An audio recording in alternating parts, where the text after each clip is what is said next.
अगर सही हो जाए इसकी आवाज़ तो कर दीजिएगा। मैं पहली बार इस इलाके में नहीं आया, अल्हम्दुलिल्लाह मैं उलमाए किराम के सबके नामों से बखूबी वाकिफ़ हो गया हूँ। अक्सर लोगों के नामों से बखूबी वाकिफ़ हूँ मैं। बस आप हजरात मोहब्बत के साथ थोड़ी सी देर समात कर लें। मैं ज्यादा वक्त तक आज खिदमत नहीं कर पाऊंगा आपकी, लेकिन कुछ नसीहत की बातें आएंगी दौरान तकरीर। मेरा मामला भी रहता है कि वाकयात से नसीहत हासिल करना चाहिए। कुछ नसीहत की बातें आएंगी। दुआ है परवरदिगार पहले मुझे बाद में आपको अमल करने की तौफीक अता फरमाए। ये जश्न गौसुल वरा है, हमारे अताउल्लाह भाई ने और उनके तमाम बिरादरान ने इस अजीम शान प्रोग्राम को सजाया। और इस प्रोग्राम में जहां आप इन उलमाए किराम को सितारों की शक्ल में देख रहे हैं, वहीं चांद की शक्ल सूरत में आप गुले गुलजार सियादत चमन जहरा के फूल आले रसूल औलादे अली हुजूर सैयद हसन बिन नूर वास्ती कादरी रज़ाकी ज़ैदी उल हुसैनी इस्माइली दूल्हा आपकी निगाहों के सामने होंगे। उनके नूरानी चेहरे की जियारत करके आप तमामी हजरात अपनी आंखों की बीनाई में इजाफा करेंगे। बहुत अच्छे कलाम आपने शराफत भाई से अभी मुझसे कब्ल समात किया और उनसे कब्ल कारी अजीम साहिब किबला ने ताजुश शरिया का कलाम पढ़ करके हम लोगों के कुलूब को मुनव्वर मुजल्ला किया। आज इन हजरात के कलाम को सुनकर के मेरा भी दिल कर रहा है चंद अशार पेश करने के लिए। नबी की नात के हैं, अगर आपकी समझ में आए तो आप सुभान अल्लाह बोलना। मुझे उम्मीद है मेरे ये उलमाए किराम अपनी मोहब्बतों से नवाजेंगे। मौलाना मुश्ताक साहिब किबला, मौलाना अब्दुल कादिर साहिब किबला, इन सब की दुआएं लेकर के मैं शेर पेश कर रहा हूँ कि क्या बताऊं कि क्या मदीना है, क्या बताऊं कि क्या मदीना है, क्या बताऊं, क्या बताऊं कि क्या मदीना है, क्या बताऊं कि क्या मदीना है। बस मेरा मोदा मदीना है, बस मेरा मोदा मदीना है, क्या बताऊं। शेर पेश कर रहा हूं, समात फरमाएं, मोहब्बत से बोलें सुभान अल्लाह।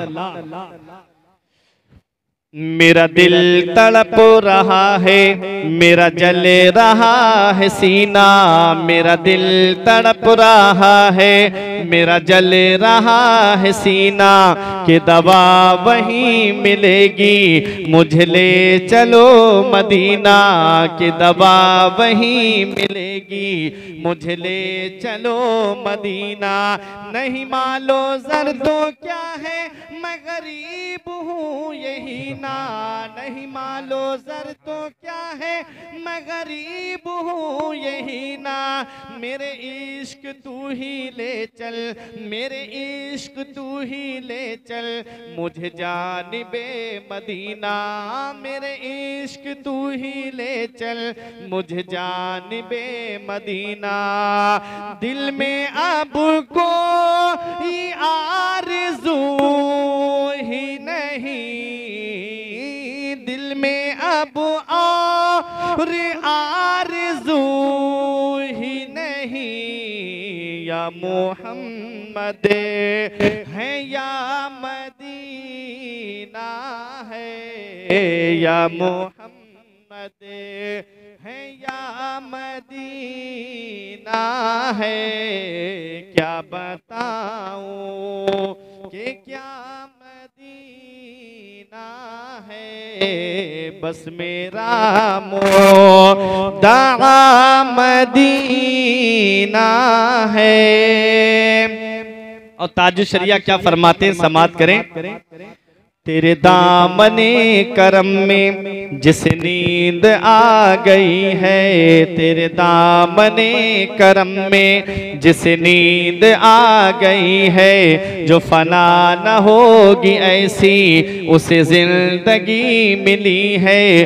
तेरे दामने करम में जिस नींद आ गई है, जो फना न होगी ऐसी उसे जिंदगी मिली है। मैं मरूं तो मेरे मौला ये मलाइका से कह दे, मैं मरूं तो मेरे मौला ये मलाइका से कह दे, कोई इसको मत जगाना, कोई इसको मत जगाना, अभी आँख लग गई है, कोई इसको मत जगाना, अभी आँख लग गई है। उठ के जाऊं कहाँ मदीने से, उठ के जाऊं कहाँ मदीने से, क्या कोई दूसरा मदीना है, क्या कोई दूसरा मदीना है, क्या कोई दूसरा मदीना है। आखिरी शेर समाप्त कर ले मोहब्बत से।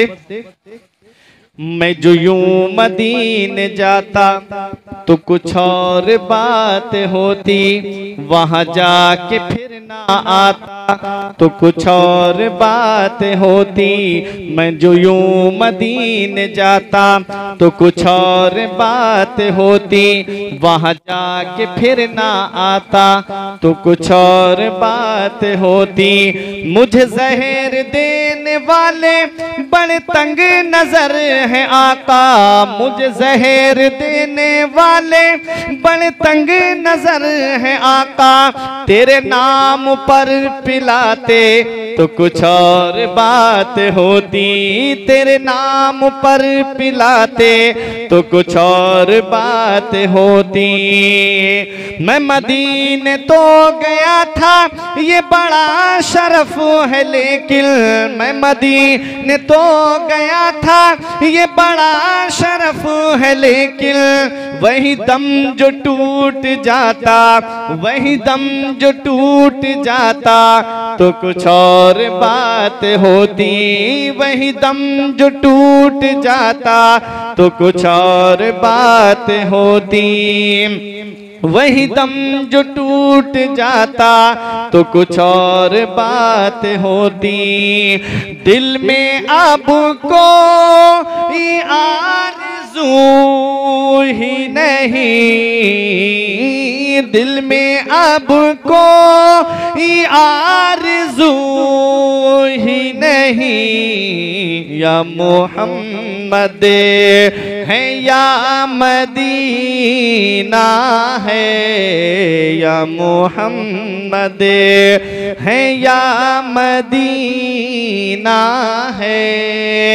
उसकी आँखों का नूर तो देखो, उसकी आँखों का नूर तो देखो, जिसका देखा हुआ मदीना है, जिसका देखा। और ये शेर मुझे बहुत पसंद है और मुझको लगता है ये उलमाए किराम को भी पसंद आएगा। शेर मुलाहिजा करें तो ये सब बुजुर्गों की अपनी दुआएं लेकर के बड़ी मोहब्बत करते हैं, सबकी दुआएं लेकर के कि दुनिया वाले तो दर्द देते हैं, दुनिया वाले तो दर्द देते हैं, दर्द दिल की, दर्द दिल की दवा मदीना है, दर्द दिल की दवा मदीना है, दर्द दिल की। अब मोहब्बत से दुरूद पाक पढ़ो। अल्लाहुम्मा सल्ली अला सय्यदिना व मौलाना मुहम्मदिन व बारिक व सल्लिम सलातुम व सलामन अलैका या रसूल अल्लाह सल्लल्लाहु तआला अलैहि वसल्लम। मुझसे कबल आपने तकरीर समात की, मेरे इमाम के अशआर भी आपने सुने। मैं एक शेर पढ़ता हूँ। मेरा इमाम कहता है, नबवी में अलबी फसल बतूली गुलशन, नबवी में अलबी फसल बतूली गुलशन, हसनी फूल हुसैनी है महकना तेरा, हसनी फूल हुसैनी है महकना तेरा। हजरात, आला हजरत अजीमुल बरकत की शख्सियत को समझना है तो पहले इल्म हासिल करना होगा, तब कहीं आला हजरत की शख्सियत समझ में आती है। बड़े बड़े आलिमों की समझ में आला हजरत का शेर नहीं आया।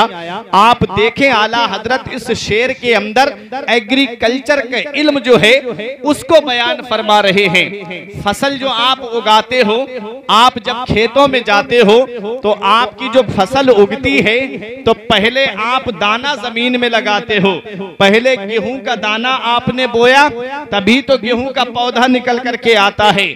मेरा इमाम कहता है कि ये जो गौसे आजम हैं, ये किस बाग के फूल हैं, गौसे आजम किस बाग के फूल हैं और किस फसल से इनको निस्बत है और किस बारिश ने जो है वो इस फूल को तरोताजा किया है और इस फूल के अंदर खुशबू कहां से आई है। हजरात, मेरा इमाम कहता है, नबवी में अलबी फसल बतूली गुलशन, हसनी फूल हुसैनी है महकना तेरा। ये गौसे आजम की शख्सियत वो शख्सियत है कि ये गौसे आजम ये इमाम हसन के फूल हैं और जिस गुलशन से आए हैं वो गुलशन हजरत फातिमा-तुज़-ज़हरा का है और जिस फसल का ये फूल है वो फसल मौला अली शेर खुदा की है और इस फसल को जिस बारिश रहमत ने तैयार किया है वो बारिश रहमत मदीने वाले मुस्तफा की है और ये फूल के अंदर जो खुशबू आई है वो खुशबू इमाम हुसैन की है।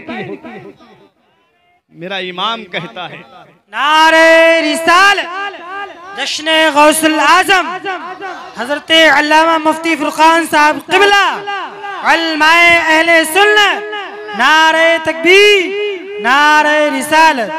नबवी में अलबी फसल बतूली गुलशन, हसनी फूल हुसैनी है महकना तेरा।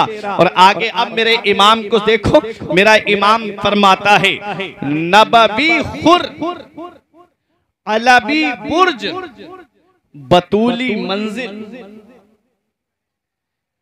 नबवी खुर अलबी बुर्ज बतूली मंजिल, हसनी चांद हुसैनी है उजाला तेरा, हसनी चांद हुसैनी है उजाला तेरा। इस शेर के अंदर वही शेर को समझेगा जो इल्मे नुजूम में महारत रखता है, इल्मे नुजूम में महारत। और आला हजरत अजीमुल बरकत का इल्मे नुजूम देखें आप, आला हजरत को अगर एग्रीकल्चर के एतबार से देखें तो आला हजरत उसमें भी बेमिसाल हैं। आला हजरत को इल्मुल हजरियात में देखें तो आला हजरत उसमें भी बेमिसाल हैं। आला हजरत को इल्मे तौक़ीयत व नुजूम में देखें तो आला हजरत उसमें भी बेमिसाल हैं। मेरा इमाम इस शेर के अंदर इल्मे नुजूम के माहिर इमाम हैं। इस शेर के अंदर ऐसा बयान फरमा रहे हैं कि नबवी खुर अलबी बुर्ज बतूली मंजिल हसनी चांद हुसैनी है उजाला तेरा। हजरात, जो चांद के अंदर रोशनी होती है वो चांद की अपनी रोशनी नहीं होती है, बल्कि चांद आईने की तरह साफ और शफाफ होता है। ये उलमाए किराम जानते हैं। चांद के अंदर और सितारों के अंदर जो रोशनी है वो उनकी अपनी रोशनी नहीं है, बल्कि ये रोशनी सूरज की रोशनी है। और खुर फारसी का लफ्ज है, ये खुर्शीद का मुखफ़्फ़फ़ है। जैसे मेरे इमाम ने एक जगह फरमाया, इशारे से चांद को चीर चीर दिया, छुपे हुए खुर को फेर लिया, गए हुए दिन को असर किया, ये ताबो तबा तुम्हारे लिए। मेरा इमाम कहता है ये जो चांद चमक रहा है बगदाद की सरजमीन पर, इस चांद में रोशनी कहां से आई है और इस चांद की मंजिल कहां पर है और ये चांद कहां से निकला है और इस चांद को जो रोशनी मिली है वो रोशनी कहां से मिली है। तो सुनो, रब कुरान में फरमाता है महबूब हमने आपको रोशन सूरज बना करके भेजा है। आज पूरी दुनिया के अंदर जिसे जो भी चमक मिली है वो मदीने वाले मुस्तफा के सदके में मिली है। और गौसे आजम को मेरे इमाम ने चांद कहा है। किसका चांद कहा है? हसनी चांद कहा है, इमाम हसन का चांद कहा है। आओ जरा देखो गौसे आजम की शख्सियत, इस चांद को रोशनी कहां से मिली है। 12 बुर्ज हैं जहां से चांद डूबता है और निकलता है। ये उलमाए किराम जानते हैं, इल्म तौक़ीयत इल्म नुजूम से महारत रखने वाले जानते हैं कि चांद हर बुर्ज में 2.5 दिन रहता है।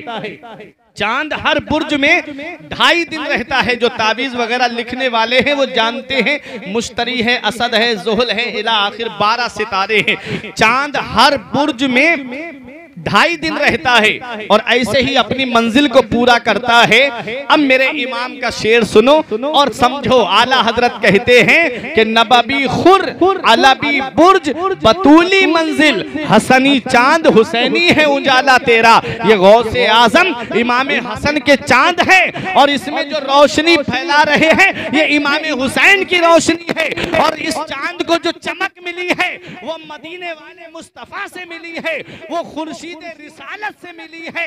और इसके ठहरने की जो जगह है वो अलबी बुर्ज है, मौला अली शेर खुदा के वो बुर्ज है जहां पर ये चांद ठहरता हुआ आया है। और ये रीढ़ की हड्डी जो होती है ये भी 12 है और इनमें जो सुल्ब में नुत्फा जो करार पाता है वो इन्हीं सुल्बों से 12 कड़ियों से होता हुआ आता है। देखो मेरे इमाम का शेर, मेरा इमाम फरमाता है नबवी खुर अलबी बुर्ज बतूली मंजिल, और मंजिल के माना आते हैं ठहरने की जगह। और ये जो चांद ठहरा है वो मंजिल कहाँ है? वो फातिमा तो ज़हरा की मंजिल है। इसलिए इस चांद के अंदर जो चमक है वो मदीने वाले मुस्तफा की चमक है। और ये चांद जो है ये इमाम हसन का चांद है, इसमें उजाला जो है वो मदीने वाले मुस्तफा का उजाला। ये इमाम का शेर है। गौसे आजम बनते कैसे हैं? अभी इस पे गौर करिए आप। गौसे आजम ऐसे ही नहीं बन जाते। गौसे आजम बनने के लिए आप गौसे आजम की जरा हिस्ट्री उठा के देखें, कितनी परेशानियों का सामना किया मेरे गौस ने, कितनी दिक्कतों का सामना किया मेरे गौस ने। गौसे आजम बनते कैसे हैं?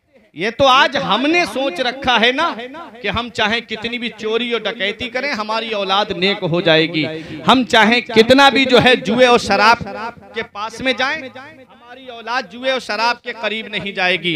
ये तो आज हमने सोच रखा है ना कि हम चाहे कितना भी जुआ खेलें लेकिन मेरी औलाद लूडो और रमी के करीब नहीं जाएगी। इतना याद रखना ए मूड़ा बुजुर्ग के जिंदा दिल मुसलमानों, ए कुर्बो जवार से आने वालों, गेहूं के पेड़ पे गेहूं आता है, धान के पेड़ पे धान आता है। मैंने ऐसा कभी नहीं सुना कि मैंने खेत में केले की फसल लगाई हो और उस पर आम आ गया हो। मैंने कभी ऐसा नहीं सुना कि मैंने खेत में गेहूं की फसल लगाई हो और उस पर धान उगाया हो। जैसा पेड़ होगा वैसा ही उस पर फल आएगा। आज ये तो हमने सोच रखा है ना कि हम चाहे कितना भी खैनी और गुटखा खाएं मेरी औलाद गुटके को हाथ नहीं लगाएगी।